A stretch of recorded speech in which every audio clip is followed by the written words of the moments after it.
Hello, everybody, and welcome into episode 50 of the Couch GMs podcast. And we're joined today by Tyler Snyder and Cody Roadcap, everyone here in the house for our 50th celebration here. Guys, how you doing? Man, you had 50 episodes to prepare, and yet you are still botching the intro by stuttering over your words. Classic George. I'm doing my best, Cody. Whoa. You're stumbling. Tyler's doing my little hand signal. What is going?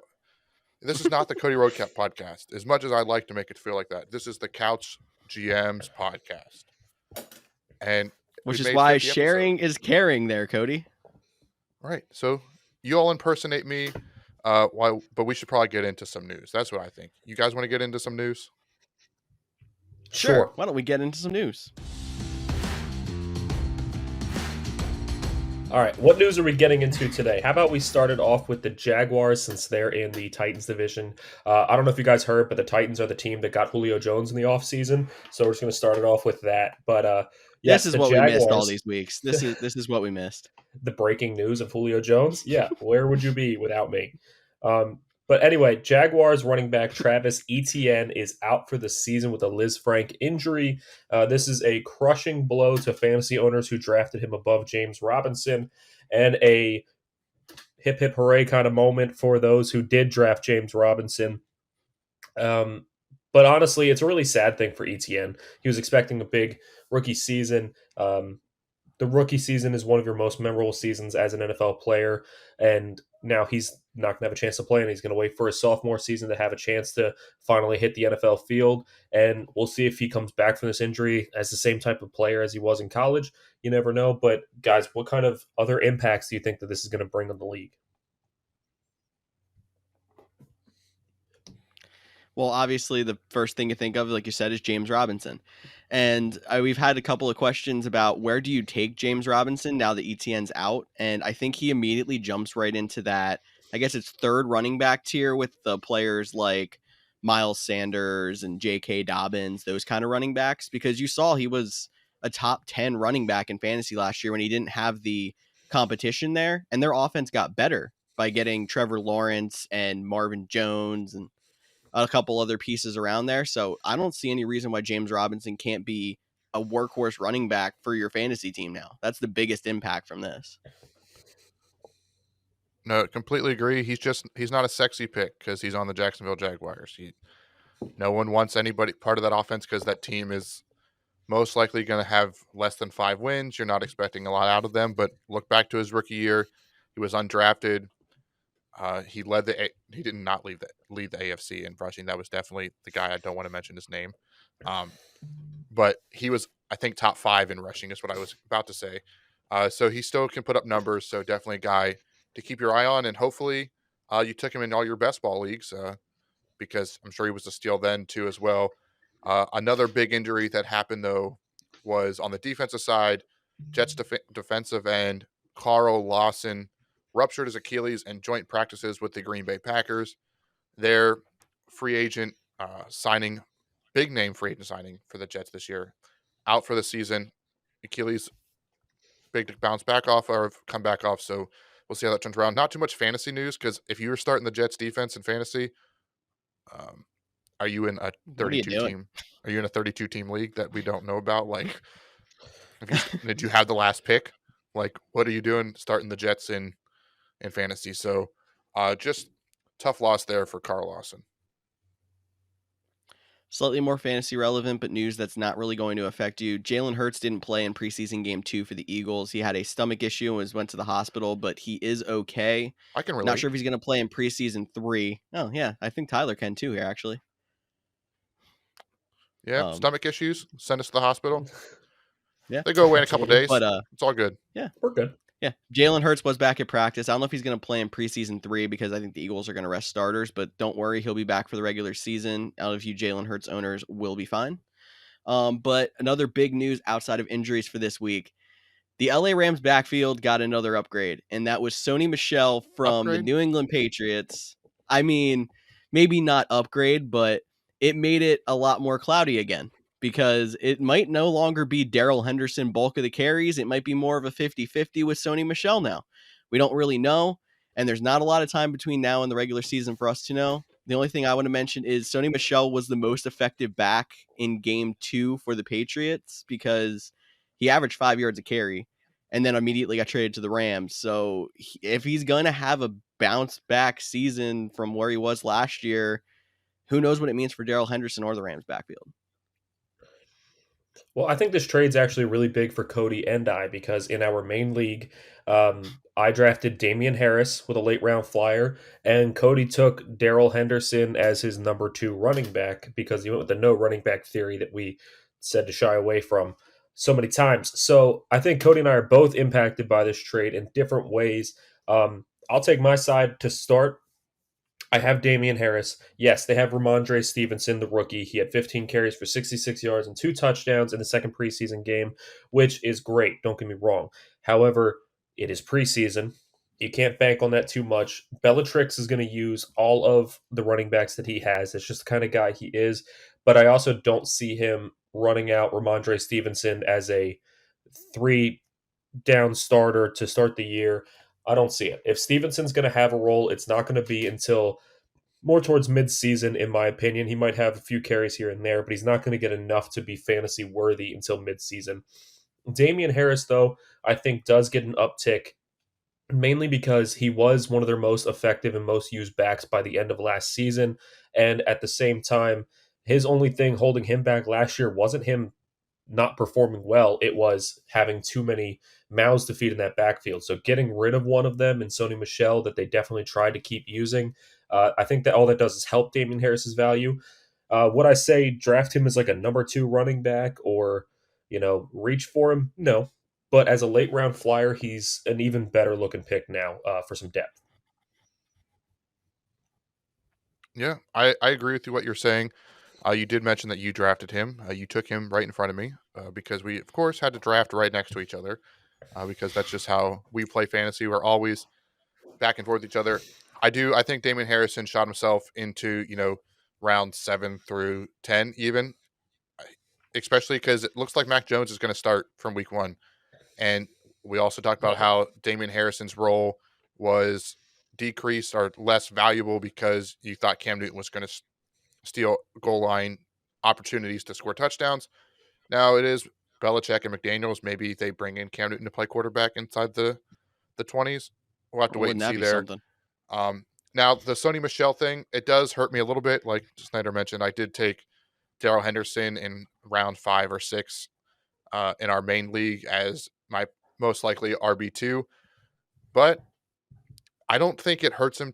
I wouldn't probably take him there. I'd probably put him in the same tier as Damian Harrison now. So definitely lost out on some value. But don't forget, Sony Michel, he's looked good in New England. He's also had some down moments. He's had some fumbling issues. He does suffer from the same degenerative knee injury that Todd Gurley has. We saw Todd Gurley could be super productive for many years before it really caught up to him and just shortened his career. We could see that he was dealing with injuries prior or last year with that knee. So we'll have to see how it all plays out. Off air, before we got started, I was talking to George a little bit. Sony Michel reminds me a lot of DeMarco Murray. He's a one-cut guy that gets up the field. So in that zone running scheme, I think he'll fit great and have some big games. But I do think as long as Darrell Henderson is busy, well, he'll be busy in the game. But as long as he's healthy, which is a big if for Darrell Henderson, I still think he'll be the predominant running back, and especially in half-point and full-point PPRs, I think he'll see a bulk of the passing targets. Could be wrong because, like George said, we haven't seen a lot of them together on the field. But that's what my gut's telling me, and hopefully it's just not my head trying to outweigh my gut because I have Darrell Henderson on my fantasy team. I'll take my stance in this whole thing for a half a second because I actually had an expendable roster spot and went out and added Sony Michel just as one of those exploratory kind of guys. If you have an open roster spot, like say you drafted a Michael Thomas and can throw him on reserve, Sony Michel might not be a bad idea of someone to add if you don't have another late round flyer who made it all the way through the draft. But there's not really any value there until you see what he does in week 1. So it's just kind of a wait and see if you want to try to get a bump on week 1 waivers if you have a roster spot. So sure. I'm going to go ahead and move us on to our next piece of news because I have a question to follow it. So our next piece of news is the Broncos did name Teddy Bridgewater the starting quarterback over Drew Lock, which I think is somewhat shocking. I felt like they were going to give Drew Lock a little bit more of a chance before ending up demoting him, but you got to do what's best for your team. So if they really felt that Teddy Bridgewater was the better quarterback, then go ahead, make the move, put your better guy in there. Now, the big question is, does this give a boost to the Broncos receivers or not? So I'm actually going to tie this back into our last piece of news, and I could use some fantasy advice from the fellow Couch GMs in here. I am in a keeper league, and you are able to keep 5 people. I already have my 4 set. My 5th one is between Jerry Jeudy or Darrell Henderson. Now, do I want to go with Darrell Henderson thinking he'll be the starter because running backs are more valuable? Or do I want to go with Jerry Jeudy because he might have an uptick in value now with Teddy Bridgewater being the starting quarterback? And I guess you do also have to take into account long-term value as well. So give me some advice here, guys. Who do you think is more valuable in this upcoming season? George, take it away, my friend. I'm going to tie it back into what Cody actually posted on the Couch GM's Twitter page a few weeks ago, or a few days ago. Sorry, weeks ago. Happened a couple days ago. And we're talking about last year with Carolina, Teddy Bridgewater supported 2 top 25 wide receivers. So we were talking earlier in the offseason about how we think if Drew Lock comes in, he's going to make a lot of wide receivers valuable, and we're not really sure with Teddy Bridgewater. Well, there's a chance that Jerry Jeudy could be a top 25 wide receiver if he's just as consistent as he was last year with Carolina. So Jerry Jeudy could end up being a little bit of a sleeper late in some of your drafts now. But who are you comparing this with? I completely blanked. Darrell Henderson and Jerry Jeudy. Henderson. And Darrell Henderson has some question marks now. So I would think I would still stick with Darrell Henderson. I mean, I would kind of depend on what running backs you have in your keeper system or where you have a draft pick if you think you can get one of those early first round running backs. But running back's so much more valuable. I would try to get Jerry Jeudy later in the rounds in your actual draft and lock up Darrell Henderson still. Yeah, pretty good advice there. I do think Jerry Jeudy does see an uptick with Teddy Bridgewater, just because he's not going to air it out as far down the field as a guy like Drew Lock would be. I also included, like, people were getting high on KJ Hamler. He's had a pretty good preseason. Looked like he's going to take the top off some defenses. He's probably out for me as even a late round flyer. If he shows off the first couple weeks, maybe I'll consider him during one of our waiver shows then. But I think Jerry Jeudy has some benefits, but I'd probably lean Darrell Henderson.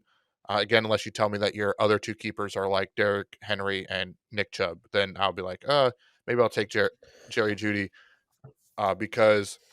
Well, if it does help, I do have one wide receiver and one running back keeper. I have Cooper Kupp as my wide receiver keeper, and I have Miles Sanders as my running back keeper. Don't know if that helps or hurts your decision there, but that's who I have as my keepers there. Yeah, it would still lean me towards Darrell Henderson as well. Mm-hmm. I'm kind of like think that Cortland Sutton gets lost because he tore his ACL so early last year, but he's still a high-level quality receiver that's going to be eating into play times and could easily be the number 1 option there as much as they love Jerry Jeudy.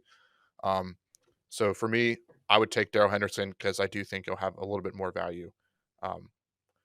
But if you're going to long-term, though, if it was a dynasty, I would say Jerry Jeudy because Cam Akers comes back next year. That's fair. Thank you, guys. Yeah. And with that, why don't we move and look at some Jets? And Zach Wilson looked very good in his second preseason game. He was 9 of 11 for 128 yards and 2 touchdowns, just short of a perfect passer rating. But I think more notably here, we were talking Corey Davis as a late round flyer. He's still getting a ton of targets from Zach Wilson. Wilson threw 11 passes. Corey Davis saw 6 targets. I don't think he's going to keep getting 50% of the target share with the Jets, but if Zach Wilson can turn it on and have a decent rookie season, Corey Davis is going to shock a lot of people, in my opinion. I think Zach Wilson's going to shock some people. I feel like he's the guy that we're, all forgetting about. Like, there's Mac Jones up in New England. There's Justin Fields in Chicago. The Trey Lance wonder boy in San Francisco. Like, don't forget Zach Wilson was the number 2 pick. He still has a quality arm, whether you like his analysis or not. Chris Sims from Pro Football Talk up there in his own podcast said he's been the best rookie by far. I think someone else at Pro Football Talk, again, I don't understand why we have to jump right to these comparisons, but they're like, because they had the Packers thing, they're like, oh, that's young Aaron Rodgers. I'm not saying Zach Wilson is already young Aaron Rodgers. Like, again, please stop with these comparing him to, hey, that's pretty much Patrick Mahomes right there, just in a Seahawks jersey. Like, no, there's only one Patrick Mahomes. Like, let Zach Wilson be Zach Wilson. But the Zach Wilson to Corey Davis matchup or connection definitely excites me going forward this season. And I'm sure it's going to hurt Snyder a little bit watching Corey Davis eat up in a Jets uniform when he struggled for years. He did have a good year last year, though, for the Tennessee Titans. Well, see, Corey Davis struggled for years because he never had another receiver to take coverage off of him. Like, you had Corey Davis as our number 1, and then our number 2 was exactly. Like, you can't even think of them because they were so pointless. We had Rashard Matthews for 1 year, but that was before we even had Corey Davis. After that, we had nothing. So everyone was double, triple covering Corey Davis because after that, there's nothing else to throw to. Once we got A.J. Brown, took some of the pressure off Corey Davis, then he was finally able to open up a little bit, and that's why he had a much, much better season last year. And now you think about the Jets being such a bad team, he's going to slip right back into those old habits, but not necessarily. I mean, Zach Wilson, like you said, is a very underrated quarterback, and then they still have receivers like Jamison Crowder. They have the rookie Elijah Moore. Like, they have some good pieces on that team that defenses are going to have to be wary of, so Corey Davis should still find some openings and still be able to shine. And you know what? It will hurt me a little bit. I was really hoping we would keep Corey Davis. I really like the guy. But then I don't know if you heard, but we did replace him with this guy named Julio Jones. So I'm hoping that because of that, it won't hurt me as much. I honestly just want to see Corey Davis succeed. I have 3 autographed jerseys of Corey Davis, so I am a big fan of his. I just want to see him have a big career, and I wish nothing but the best for him on the Jets. Well, that was nicely said. Nicely said. Maybe we should get some jerseys on the wall instead of the crooked cabin. But we're not talking about what's behind you at the moment. We'll get there. Let's move on to another rookie quarterback, Trey Lance. He looked pretty good in his game 2. Snyder's gonna. Oh, I thought you were getting a bag of chips. It totally sounded like a bag of chips. It's like, who's got eating the chips autographed on the Corey Davis jerseys? All right, so they'll be up the next time Tyler's on the podcast, is what we're saying. No pressure. So, but back to Trey Lance. He had another good game, 8 for 14, 102 yards, 2 touchdowns. Did show a few signs of, being a rookie quarterback during the game, which is expected. But the tune has changed. I know at the beginning of the offseason it was like, nope, Jimmy G is the starter.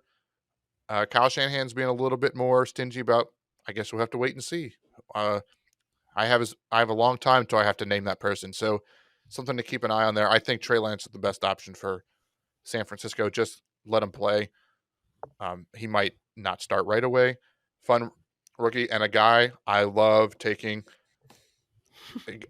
We all know I don't like kickers in fantasy football. No. We talk about that all the time. But don't take a kicker if you're drafting it. Take Trey Lance. Most likely he's there. And if he's not named the starter, you can cut him for your kicker if you really feel that way.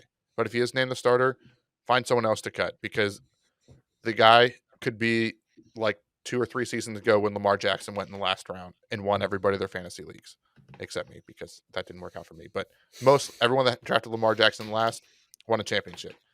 Trey Lance has that potential. I mean, fair. The only reason I don't think he's going to start week 1 is because the 49ers think that they can contend, and they think that Trey Lance is still a little too raw. But when he does finally start, he could be a fantasy relevant option, similar to how like Jalen Hurts, when he started, finally started playing last year, he was someone that was on some playoff teams in fantasy football. So watch out for Trey Lance, definitely. I hate how you hate kickers so much, but that's really good advice, actually, because if the 49ers come around, you got to steal right there in the draft. All right, thank you. Absolutely. You know who else got to steal in the draft? Crab legs? Not the Bucks. Yes, crab legs. Thank you for for getting the tee up. I was hoping you got there. I was going to say not the Bucks because they took Jameis Winston, but he is back. He is starting for the New Orleans Saints this year. I was really worried it was going to be Taysom Hill. But God, right? it's not. Taysom Hill is still going to see plenty of snaps. We all know it. He's going to take plenty of snaps at quarterback, do his little tricks things. He'll be the blocker on special teams most likely. Who knows? The But patented Taysom Hill role. Jameis Winston is starting. I don't know if I'd put him in like, I'm not picking up Jameis Winston to start quarterback, unless maybe they play the Jets. But what about their other options like Alvin Kamara? I know he was already a top 5 pick. Does that put him in your top 3? I know some people are now taking him over Dalvin Cook. And then what about the passing options? I know Marquez Callaway is the late round flyer that everybody's fallen in love with because he's the number 1 until Michael Thomas gets back and had some big preseason. Does the Jameis Winston news express or change anything about that Saints offense going into the season for you guys?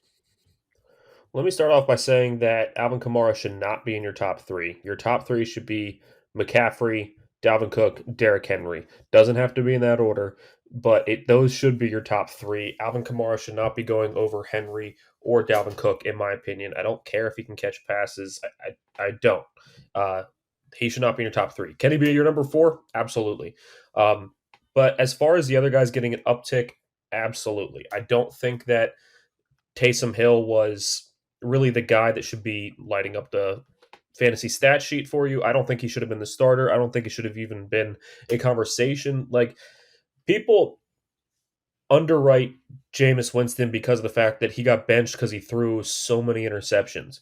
He also threw so many touchdowns. The dude was airing it out. He had a ton of yards, a ton of scores. He was putting up fantasy points for his receivers left and right. He just couldn't stop throwing it to the wrong team. If he can get that in check, which I feel like better coaching in New Orleans should help with that, he could be a really, really good starting quarterback. And I think that everybody in that system gets a little bit of an uptick now that Jameis Winston is there. Now, with that being said, I do believe that the Saints' weapons were being drafted at a spot as if Jameis Winston was actually going to be the starter. I do think the Saints were still going fairly high. Kamara was still a first-round pick. Michael Thomas was still getting drafted in the mid-rounds despite being injured and missing part of the year. But Marquez Callaway, like you said, I think he is going to be this sneaky sleeper, and he's going to start moving up the draft boards. I mean, it wouldn't surprise me if he's somewhere near the mid-rounds by the end of this preseason in drafts. He's showing up in drafts. He's getting picked up at wherever he's a free agent, and he's really impressing some people. You need to have that number 2 receiver in the system, so he's going to be the guy. The only thing that I question is how effective Tre'Quan Smith is going to be until Michael Thomas gets back. Because I think everyone kind of assumed that Tre'Quan Smith was going to have to be that guy to step up. He's shown flashes in the past. He's never been that fantastic. If Callaway is legit and this isn't just preseason hype, because we know that can happen, I don't know if Tre'Quan Smith's going to be really fantasy relevant even before Michael Thomas gets back. But it's like you guys have said, it's definitely having Jameis Winston as a starter is definitely going to help with keeping multiple fantasy relevant options in that offense. The other guy I wanted to look at was Adam Troutman. I know that's somebody Cody's talked about in the past. He went down with an ankle injury in the preseason. He might miss a few weeks, but he's going to be back early. He dodged a bullet of a major injury. He might be somebody to watch as well when he comes back from injury, and he could be another season-long fantasy relevant option thanks to having Jameis Winston there who's going to sling. Yep, I completely agree with both of you guys. But we have one more news topic, and this is probably my favorite story I saw all week. I literally sent it to the guys as soon as it happened. And there was a report that came out that the Las Vegas Raiders had contacted the Chicago Bears for a trade about Khalil Mack. I don't know what to say. Like, I'm really lost at words. Like, everyone told them trading Khalil Mack was stupid. They told him don't do it. And then 2 years later, or maybe this is 3 years now, going into year 3, they're like, hey, you want to do a little trade backseat? Like, what are you thinking? I know you gave us 3 first-round picks. How about we give you 2? Like, what's that negotiation like? Like, hey, we messed up. can we have our guy back? Like, how does that work? I don't know, but if you ask me, they kind of need a receiver still too. So maybe they'll be contacting the Cowboys about an Amari Cooper trade next. Oh, getting the Oakland band back together. That's what it sounds like. The gang moves to Vegas, I guess. Well, there's not much something. fantasy advice about that one. That's just a fun story that we have to talk about the Bears, and something else that we do fun every week, and George's favorite segment, and that's good old quotes of the week. Quotes of the week, and it's going to be a little light this week. I just found 2, and Cody, I know you say that I take them all. Do you want to take the first one? Sure. I haven't even read it yet. Okay, go ahead. On the fly, do it. I want to see it. Cortland Sutton. He says, I'm not thinking about coming out of the gate slow. I'm going to be the same Cortland Sutton plus some. I don't really know what that means. Did he put on a few pounds? Is he going to be better? I think he's adding some yards and touchdowns to his stats, but that's a great point. That was a little no, he's talking about people were worried about, I think he had a little bit of a slow start to camp, but the dude missed entire season last year. He's not worried about his performance. I don't think we are either, especially now seeing that Teddy Bridgewater's his quarterback. We think there's going to be a lot of consistency there, but Cortland Sutton was just trying to shush the doubter basically with that one. And don't forget, again, I talked about Chris Sims earlier. I believe it was 2 seasons ago. He put him in his top 10 wide receivers in the NFL. Now, the list didn't include Devontae Adams, which we all thought was a little crazy at the time. But just keep in mind, like, people thought of him as a top 10, top 15 wide receiver in the league. So I know it's been a while since we've seen him play, and ACL is sometimes tough to come back from. But don't sleep on Cortland Sutton. Definitely. And second quote here, we got Jadeveon Clowney, new defensive end for the Cleveland Browns. If you remember, he's also lined up with one Myles Garrett, making the number 1 overall pick defensive line there. The Browns coaching staff is talking about lining them up at defensive tackle, so they'd be going against some guards. And Clowney threw a little dig at all the guards out there saying, we feel like they're the unathletic guys. That guard position, they're not real athletes down there. So now we're calling football players not athletes. He just says they're big mauler kind of guys, but they don't have any skill. So he thinks he's going to eat this year, I guess. He thinks he's going to eat every year, and then he's disappointing. I was so happy the Titans got him last year, and he had like 4 quarterback pressures, which is just a stat made up to make certain players look better, just like pass deflections made J.J. Watt famous. Well, I disagree with that about pressures. I think pressures are more important than sacks, but that could be a debate. I think pressures are definitely more important than pass deflections. That's 100% sure. But I'd rather have a guy that, if you pressure the quarterback 80 times and only get 2 sacks, but if you get 5 sacks on 40 pressures, like, you're not affecting the game as much. Just my personal opinion. I hear you, but usually if you're getting sacks, if you get sacks, usually it means you're also getting pressures on the quarterback. It's not like the only 2 times you're able to get in the backfield, you're getting a sack. Typically, the guys who are getting heavy sacks are in the backfield quite often, which is kind of what I was hinting towards. But Clowney never seemed to get home, and honestly was injured most of the season as well anyway. So, but moving on. And moving on to main segment here of this show, why don't we talk some fantasy our guys? All right, so you're probably asking yourself, what is a fantasy our guy or a fantasy my guy? Basically, the 3 of us have each picked some guys that are going a little bit later than we would like to take them. We're not trying to overreact or overreach. Guys we're trying to get in every league that we think could be season winners, or are just some of our favorite guys that we're talking about fantasy football. And I feel like I've been talking a lot, so I'm going to let Tyler or George duke it out for who they want to announce first as their my guy. Oh, this delay is going to be fun. Damn it. Wow, they still got the same thing, and they can't even cheat. George is done with the second round before Snyder even started this first. Look, you won, go ahead. In my opinion, I finished before he even started, so it's kind of hard to say. But, I'm going to start with my homer pick, get it out of the way. There is a Titan on the list. But guys, I got to ask you, what does Tom Brady, Justin Herbert, and Lamar Jackson all have in common? If you guessed that they all finished below Ryan Tannehill in points last year, you would be correct. Because they did. Those are all quarterbacks that people were super high on last year that finished below Tannehill. I understand Herbert did have less games, but his average points were still below Tannehill. Tom Brady finished slightly below, and Lamar Jackson was pretty decently below.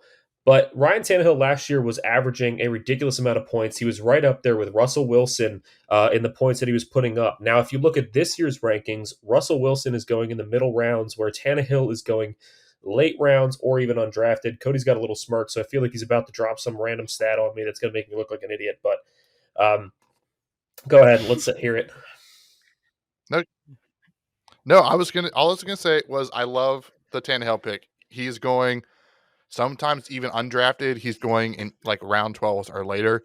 And you're right. He finished with quarterback 7 last year. He has potential to run some scores. He had that big run against Green Bay. I just found it funny when I was looking up their stats while you were talking that you're like Tom Brady. Ryan Tannehill finished with 350.3 points, and Tom Brady finished with 350.0. So 0.3 more points. Wow.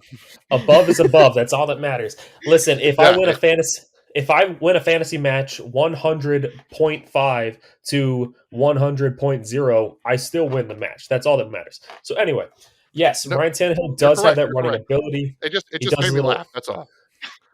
I knew the smirk was going to be some comment, so I was just letting you get it out of the way. But yeah, Tannehill does do his air tanny, a little flip into the end zone because he runs in so many touchdowns, so that is always a possibility. You don't think of him as a mobile quarterback, but he really does run a lot.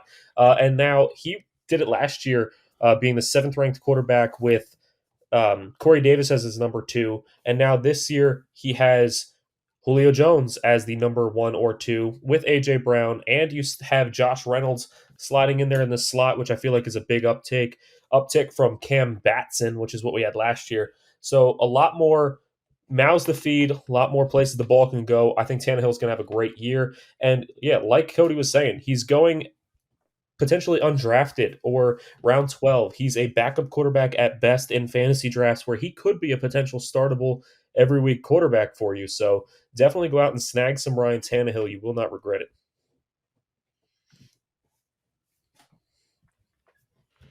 Hey, I think that's a great pick. I've looked at him a lot in some of these drafts where maybe I took a quarterback late because we always advocate for a late quarterback. And then you see Ryan Tannehill coming back around when you're looking at backups. It's like, dude really could be a starter. It's just people are leaning towards other quarterbacks for this reason or that. That's a great pick. But, I thought you were going to give us your pick, George. I was okay. I'll go right into my pick. I'm going to go for dude who I have that's highest on the draft board, and I'm going to go with San Francisco wide receiver Brandon Ayuk. So we know there's been this whole debate between Ayuk or Deebo Samuel. Ayuk's going a lot higher, but I think he's going to end up being the number 1 in the pecking order there in San Francisco, especially if you see Trey Lance start coming out there and starting, and even if it's the second half of the season, Ayuk could burst even more, could end up being a league winner for a lot of people. And I think has the chance to be a breakout top 10 wide receiver this year. And he's going probably in the 20s in wide receivers.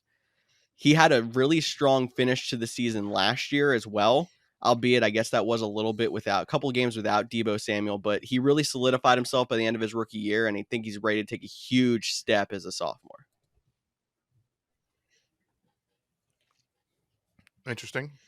George is my guy, is also a guy we advocated take Deebo Samuel 3 rounds later a few shows ago. But George won't do that because Brandon Ayuk is his guy. And he takes him in every draft. It's his new Tyler Lockett, essentially. That's all I'm trying to say. The worst part is we had our League of Record draft, and I ended up taking Tyler Lockett. Yes, I know. You'll finally come around to realize it, just like you're finally coming around to realize that you are a Chargers fan at heart, even though you wear Eagles gear. But my guy. How did the Chargers come from Tyler Lockett? Hey, we it's just touch something every you're team realizing here at the Couch GM. It's what you realize. But what you should be realizing is that my guy, and it should be your guy too, is running back Myles Gaskin for the Miami Dolphins. Myles Gaskin, he had a breakout year onto the scene last year after they finally found a running back. He's still being drafted pretty late for running backs. He's going around 5 to 6, sometimes in round 4. He's listed right now as RB25 on Fantasy Pros, but he has the 4th easiest schedule for all running backs. We saw he's played a decent amount in the preseason because Brian Flores said, if there's football, we're playing. We're not playing scared, which I didn't understand that quote. But he played his starters and got him some valuable reps. They used him in the goal line with the starters. They used him in the passing game. He made some great catches, definitely showed off his hands. Myles Gaskin could be a guy that if you take a guy like Travis Kelce in the first round, or if you grabbed a Darren Waller or a Patrick Mahomes first, and it left you a little light at running back, that Myles Gaskin pick in the 5th or 6th round could pay off big time. And it's a guy that I've taken in pretty much every fantasy draft. So 1, you're trying to make yourself feel better because you went 0 running back and he's your RB1. And 2, you're not worried about Malcolm Brown. Who? Okay, got it. No, I'm not worried about Malcolm Brown at all. He might, if it's like 3rd and 1 from the goal line, they'll probably put Malcolm Brown in. If it's 3rd and 2 from the goal line, they might put Malcolm Brown in.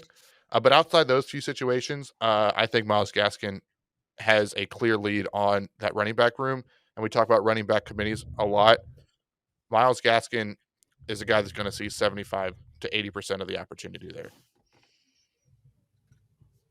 I like it. I'm a Gaskin fan, so I don't think Malcolm Brown's really that big of a factor either. So I like the pick there. I'll go ahead and move on to mine.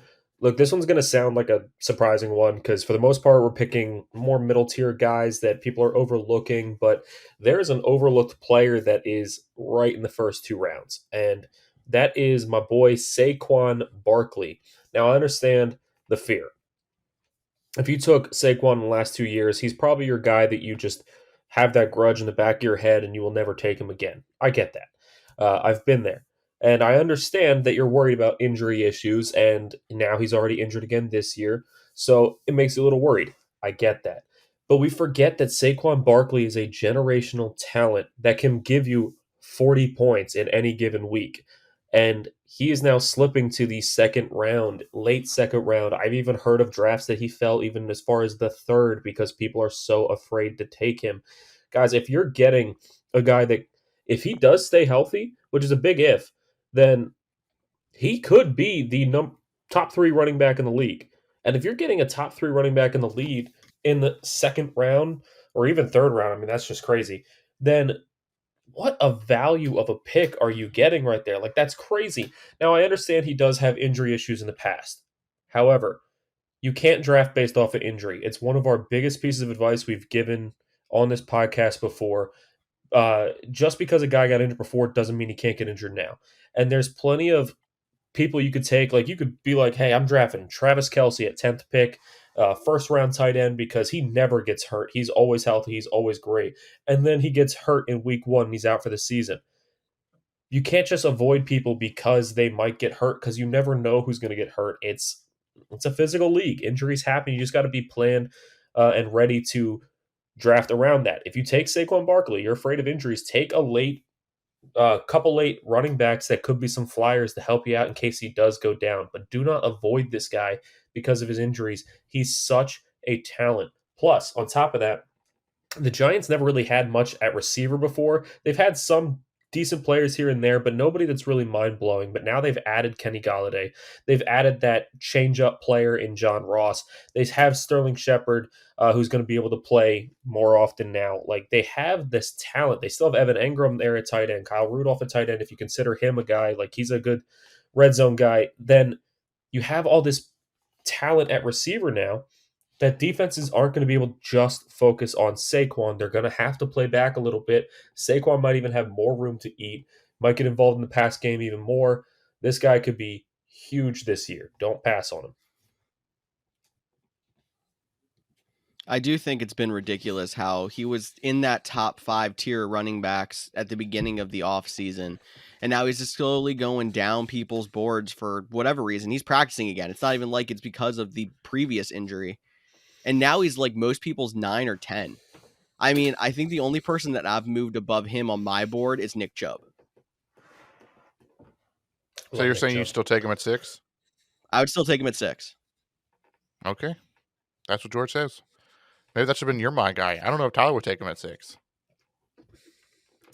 I got some players in there, but honestly, I might take him at 6. It depends. I'm really high on Nick Chubb, but I'm one of the biggest advocates of Aaron Jones this year. Aaron Jones has fallen to the end of the first round in a lot of drafts, and I'm liking him at 5 or 6 personally. Big fan of him, so that's why I have Saquon a little bit lower, just because how much I like Aaron Jones. But yeah, I might take Saquon at 6. Who doesn't love Let's Aaron say Jones? 6 or 7 there then. So that's still right there. But I'll move on to my next guy then. And we're going to go to Mr. Old Reliable, wide receiver Marvin Jones, now on the Jacksonville Jaguars. He's been another guy who's been really linking up with a rookie quarterback with Trevor Lawrence this preseason. And people always forget how relevant he's been in fantasy in the past. Even last year, playing for the bad Detroit Lions, he had plenty of solid weeks once Kenny Golladay went down. When he was forced to be the number 1 receiver, he was putting up 10 points a week fairly consistently, even had a couple of weeks over 20. And no one's talked about him even since his days way back in Cincinnati. He's been a good wide receiver. Now that he's going to go there, be a number 1, be able to work with a rookie quarterback to, give him that safety valve. He's got basically guaranteed targets every single week. I don't see any reason why you shouldn't take him, especially at his draft value where he's going as a late round flyer or undrafted even in some leagues. Take him, be confident, especially at the draft value that he's at. Yeah, we talk about Marvin Jones a lot being that old reliable guy that, he's not going to blow the week off unless he's playing in Lambeau Field because he likes to do that. So he's probably only going to get you in that 10 to 15 points a week game, but he's consistent. He'll probably get 10 to 15 points every week. My guy is a little bit of the opposite. He's going to have some boom weeks. He's going to have a bust here and there. But guys, I love Mecole Hardman this year. I love his value. I love that he's the number 2 on the Chiefs offense that we're expecting to put up a boatload of points yet again. There's no Sammy Watkins he's got to compete with. He's the true number 2. It's his 3rd year in the system, and he's confident as ever. I don't know if you guys saw, he changed his Twitter profile picture to someone else's tweet about how the Chiefs need a true number 2 wide receiver for a little bit of motivation there. And he's going so late in the drafts. He's normally always drafted, but it's always like the last 2 rounds, or like when guys like me that don't take kickers want to take an extra player until we get close to the season. It's Mecole Hardman. Sometimes he even does end up going undrafted. It all depends on how many players on your league. But the number 2 wide receiver, probably obviously the number 3 option behind Travis Kelce and Tyreek Hill. But Mecole Hardman could be a legit wide receiver for anybody in fantasy. Solid weekly flex option. Could work his way up to wide receiver 2. I think the value is unreal where he's currently going at. And again, he'll have a few weeks where he only puts up 7 to 8 points, but he also can take the top off at any given moment, just like Tyreek Hill. So I love Mecole Hardman. Another guy I'm trying to grab as many opportunities as I can at the end of fantasy football drafts. I think Mecole Hardman is one of the most interesting stories in the NFL because he was drafted. So Tyreek Hill had his legal issues, and there was talks that he might be out of the NFL for good, or he might be cut from the Chiefs, and all this talk was going around because of his legal issues that ended up just going away. But at the time, it was looking like Tyreek Hill wasn't going to be a Chief anymore, wasn't going to be on the team, and they were thinking, well, who's our wide receiver? What are they going to do to replace Tyreek Hill? And that's when they drafted Mecole Hardman. And guys, I think we were together the day they drafted him, and the world exploded. They were like, oh my gosh, a speed receiver. When Tyreek Hill's gone, it's the next Tyreek Hill. He's going to be the replacement. Everyone freaked out talking about this guy like he already was better than Tyreek Hill. And then Tyreek Hill came back, and he didn't miss any time due to legal issues. And it was just like, Mecole who? He just got written off like he's nothing. But he's still a very talented receiver on an even better team. So I couldn't agree with you more, Cody. I think that we are definitely neglecting him and forgetting about him more than we should, and he could really shine this year. He also hasn't really had a shot as the Chiefs' number 2 receiver because they've had Sammy Watkins there for how long, and he's just middling and has one good week every 5 or 6. So, yeah. No one's talking about Sammy Watkins this year, and he's like the top of the Ravens depth chart. It's because it's the Ravens' passing offense. Yeah, Yep. I know. I'm just interesting that, with Bateman injured, Hollywood Brown's disappointment last year, no one's even like given Sammy Watkins like a thought. Like I haven't seen him go in any draft. I haven't seen him on any draft board, any rankings. Like he's way down there. I think it's because he's not the Could be pretty someone you name. watch for on waivers. I would look at Sammy Watkins the same way that we looked at. I mean, you can even, if you want to stick with that team, look at Willie Snead last year. Everyone was like, Willie Snead on the Ravens. They have these young rookies, though. But Willie Snead ended up being one of the best receivers on their team. And it's the same thing you can attribute to Cole Beasley. Again, not a pretty name, but he went to Buffalo, and we're thinking, oh, we got Stephon Diggs. You got the young guy, Gabriel Davis. I feel like Cody right now. Gabriel Davis. And yet, I love that that's a thing. And yet, Cole Beasley went and just like exploded. Gibberish. The Couch says, GMs. I feel like Cody. Cody moment. But yet, Sammy Watkins could be that forgotten, not pretty name, just like those guys were last year. But you know what? I'm going to go ahead and move it on to my guy because I like to talk, and it's, if you listen to this podcast, the days that I do show up, then there is one guy that I always keep coming back to, and that is the Bears receiver, Darnell Mooney. If you listen to me, you know that I love this guy, so I'm going to talk about him even more. This is a fantasy my guy. The problem is I play fantasy with these two guys that are on your screen as well, and because I hype him up so much and talk about him, it makes him sound really good. And then these two are like, oh, you know what? He is pretty good. And they steal him in drafts before I even have a chance to. And it's super frustrating. So as a my guy, I don't even have him on a league yet. And it bothers me so much. But Darnell Mooney is probably the number 2 receiver on that team this year, with Justin Fields, who will take over as quarterback.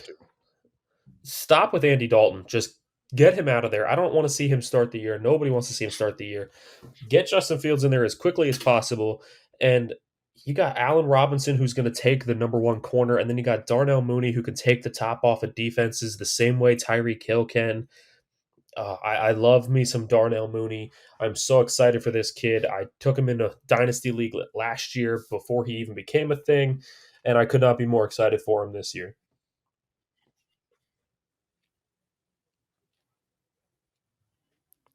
I didn't steal him from you. It was all George. That's all. Yeah, George is a jerk. This is why I don't like playing fantasy with George. I don't even think I'm the one that has Darnell Mooney. No. This is bull.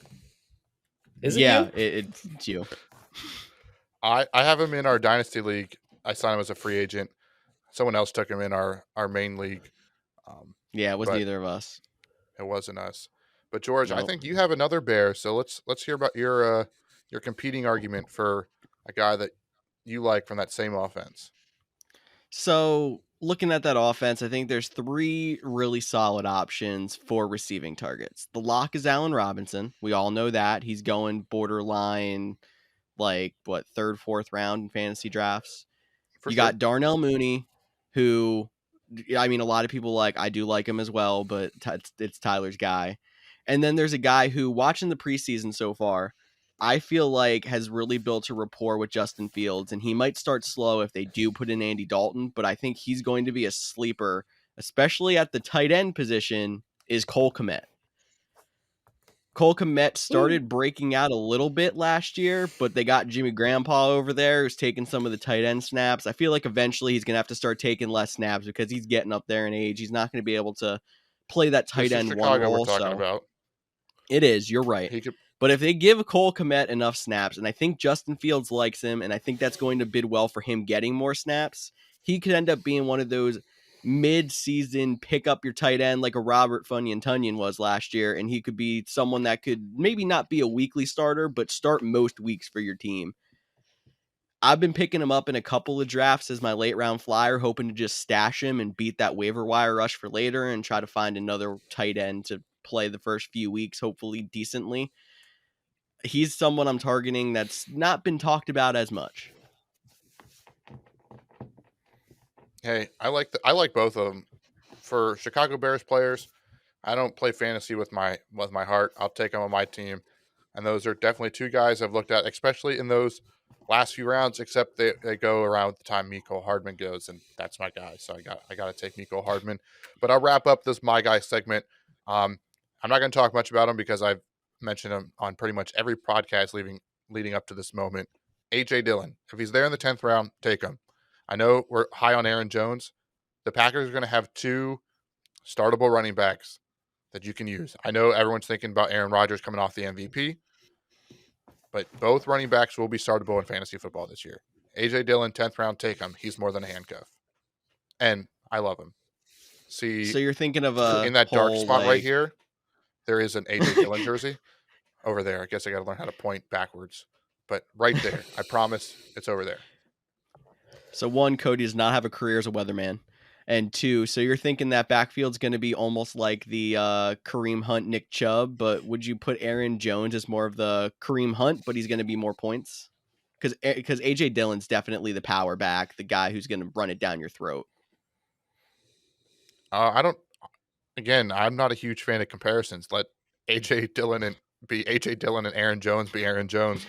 But yes, I think that they'll both be startable options. How Nick Chubb will be, a number one, a first round pick, just like Aaron Jones should be. And then you're taking Kareem Hunts in round 4, 5, and 6. But then I can go get A.J. Dillon all the way down in rounds 10 and 11. I think they're going to have the same productivity, maybe a little bit less because there is Aaron Rodgers and they will pass more. But some weeks will be Aaron Jones weeks and some weeks will be A.J. Dillon weeks because they're going to ride the hot hand. And we saw what A.J. Dillon can do last year. Don't remind Snyder. That cold weather snow game against Tennessee, if anyone out there does not know what we're talking about.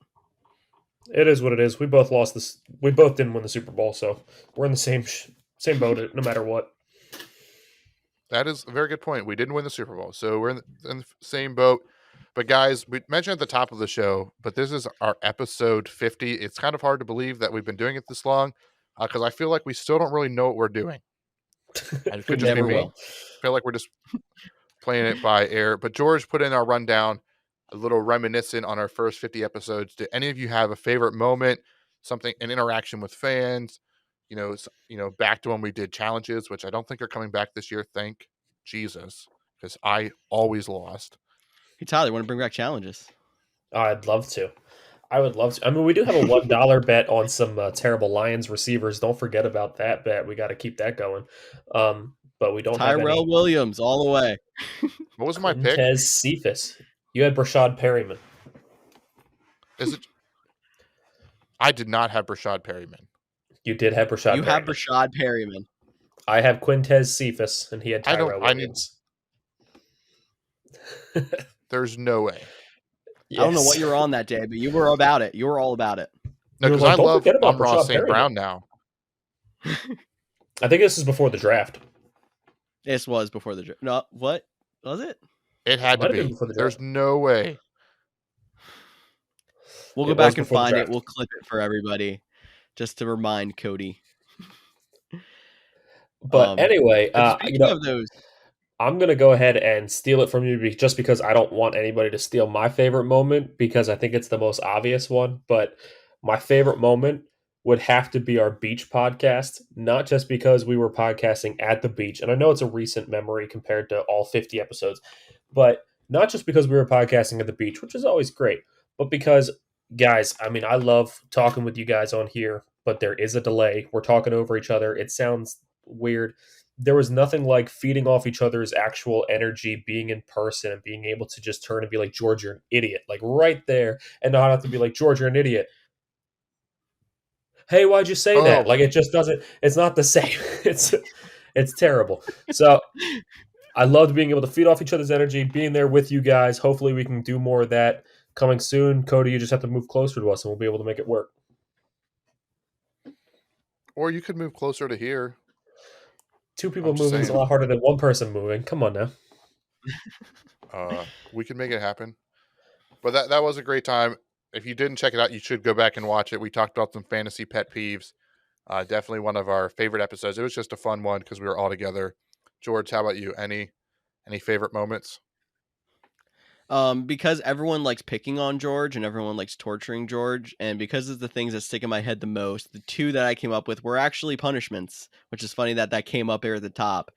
And it would have to be first the season end punishment where I could not figure out Dr. Pepper cream soda. I am still in a fight with Diet. Dr. Pepper I cream don't think they soda. make that anymore.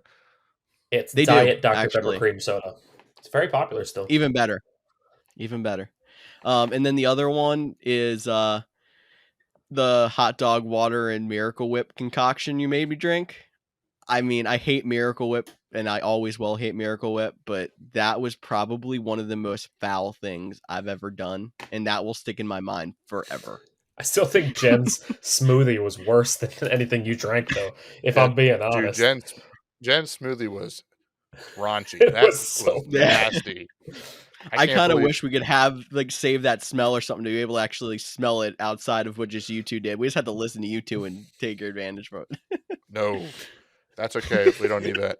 No, but I'm with you. Some of the punishments, they're fun to look back on, but again, wasn't a huge fan of them again because I lost a lot. But honestly, I don't have a true favorite moment. I mean, the beach was fun, but like Snyder said, we haven't been able to record more than that one time together because I live too far away.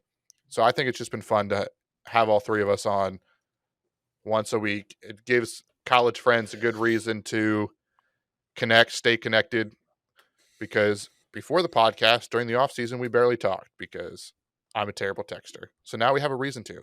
So I guess You are a terrible texter. because I'm bad at something, this has made a lot up for it. But those are all great memories. I'm looking forward to the next 50 to have a big 100 episode, and then 500 after that. And then we'll retire 5-time Couch GM elite fantasy football champions. How's that sound? All right. All right, Yeah. They're in. So hopefully you guys are in too. So as always, thanks again for listening to another episode of the Couch GMs podcast. It's been a fun one. We're 2 weeks away from the start of the NFL season. It's almost here. Yeah, I can't wait. Guys, I just want to say it's been fun again. I'm glad that we were able to do 50, and I can't wait for 50 more, or maybe 100 more, 10,000 more. Who knows? Depends if anybody, starts sharing us and more people start listening. So if you guys out there want us to keep talking football and you want to keep getting your fantasy advice and having those people you can hit up that'll immediately answer your questions, you got to start sharing us. You got to start telling your friends. Get everyone else to listen. You got to start spreading the word. We can only do so much. We put the content out there, but it's word of mouth, and it's fans like you that tell your friends that help get us further out there. So thank you guys for listening. And as always, please, please, please get involved. It's so much more fun for us and more fun for you when you get involved. So please hit us up with questions, make fun of George, whatever you got to do, but do get involved because you're a Couch GM too. And to all you honorary Couch GMs out there, thank you for listening to the first 50, and we look forward to the next 50. For Tyler Snyder and Cody Roadcap, I'm George Kurth, and we'll see you for 51 next week. Boom.